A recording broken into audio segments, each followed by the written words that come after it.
Good morning बच्चों। अब तक हमने चैप्टर में पढ़ा था नेताजी का चश्मा। तो उसमें किस तरह से नई नई बातें बताई गई हैं उस चश्मे के बारे में। तो आगे देखिए, पान वाले के लिए यह एक मज़ेदार बात थी, लेकिन हवलदार साहब के लिए चकित और द्रवित करने वाली।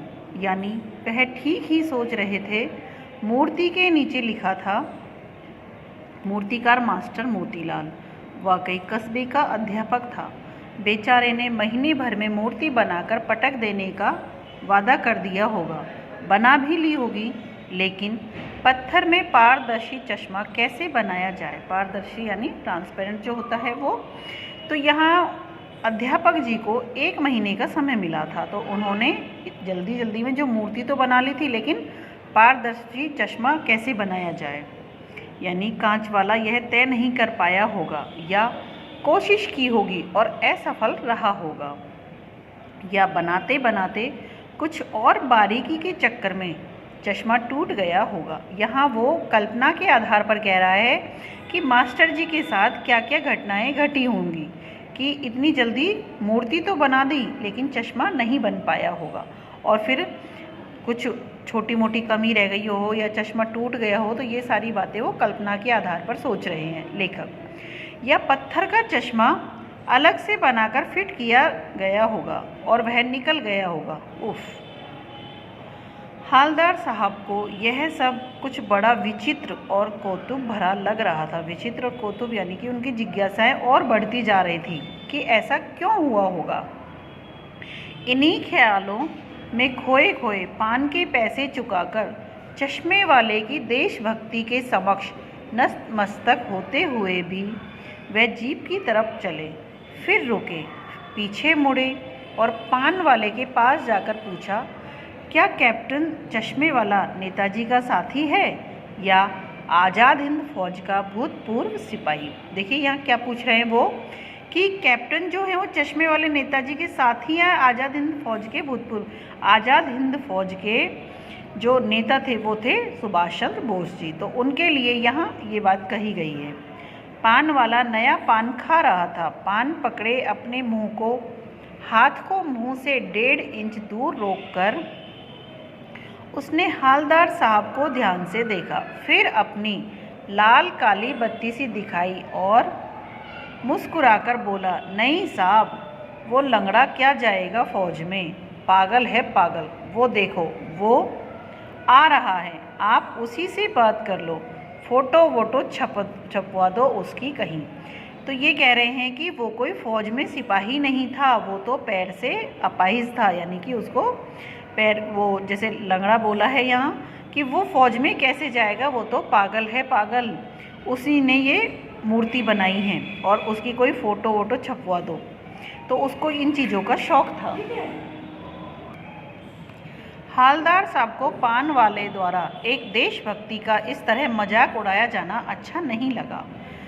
कैसे कहा उन्होंने, जैसे देशभक्ति का मजाक कैसे उड़ाया कि वो लंगड़ा है, वो क्या फ़ौज में जाएगा, इस तरह से। मुड़कर देखा तो अवाक रह गया। अवाक यानी आश्चर्यचकित रह गया। एक बेहद बूढ़ा मरियल सा लंगड़ा आदमी, सिर पर गांधी टोपी और आँखों पर काला चश्मा लगाए, एक हाथ में एक छोटी सी संदूकची और दूसरे हाथ में एक बांस पर टंगे बहुत से चश्मे लिए अभी अभी एक गली से निकला था। यहाँ उसका चित्रण किया गया है कि किस तरह से वो दिखाई दे रहा था, और अब एक बंद दुकान के सहारे अपना बांस टिका रहा था। तो इस बेचारे की दुकान भी नहीं, फेरी लगाता है। हालदार साहब चक्कर में पड़ गए।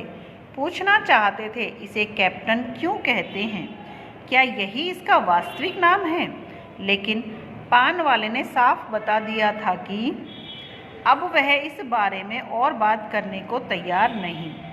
ड्राइवर भी बेचैन हो रहा था, काम भी था। हालदार साहब जीप में बैठकर चले गए। 2 साल तक हालदार साहब अपने काम के सिलसिले में उस कस्बे से गुजरते रहे और नेताजी की मूर्ति में बदलते हुए चश्मों को देखते रहे।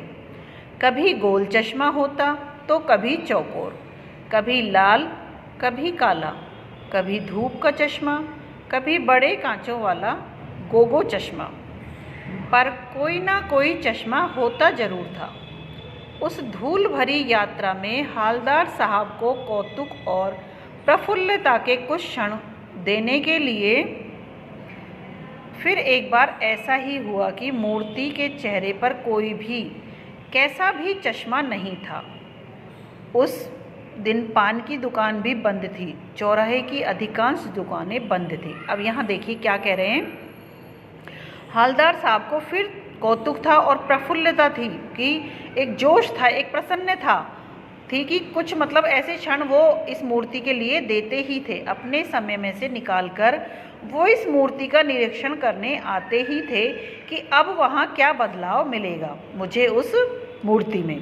तो इस तरह से अब देखो वहाँ क्या हो रहा था कि फिर एक बार ऐसा हुआ कि मूर्ति के चेहरे पर कोई भी कैसा भी चश्मा नहीं था।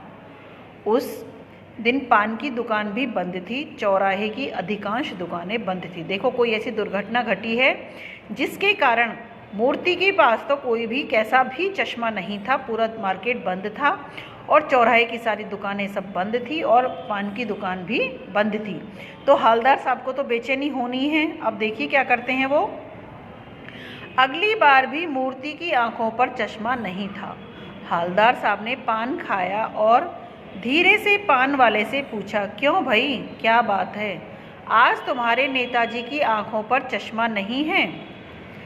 पान वाला उदास हो गया। उसने पीछे मुड़कर मुंह का पान नीचे थूका और सिर झुकाकर अपनी धोती के सिरे से आंखें पोंछता हुआ बोला, साहब कैप्टन मर गया है। कैप्टन कौन था? जो चश्मा बदलता था, जो चश्मे की फेरी लगाता था और नेताजी के चेहरे पर उसे बिना चश्मा अच्छा नहीं लगता था। तो वो अब कैप्टन मर चुका है, तो अब नया चश्मा नेताजी को कौन पहनाए? तो ये मतलब उसका कारण था। और कुछ नहीं पूछ पाए हालदार साहब, कुछ पल चुपचाप खड़े रहे, फिर पान के पैसे चुकाकर जीप में आ बैठे और रवाना हो गए। तो देखिए उनको हालदार साहब जो थे उनको भी कितना झटका लगा है उस कैप्टन के लिए कि वो किस तरह से नेताजी पर समर्पित थे, हर बार नया चश्मा पहनाते थे। लेकिन अब उनके जाने के बाद किसी ने नेताजी को चश्मा नहीं पहनाया। बार बार सोचते क्या होगा उस कौम का जो अपने देश की खातिर घर गृहस्थी, जवानी, जिंदगी सब कुछ होम देने वालों पर भी हंसती है और अपने लिए बिकने के मौके ढूंढती है। दुखी हो गए। 15 दिन बाद फिर उसी कस्बे से गुजरे।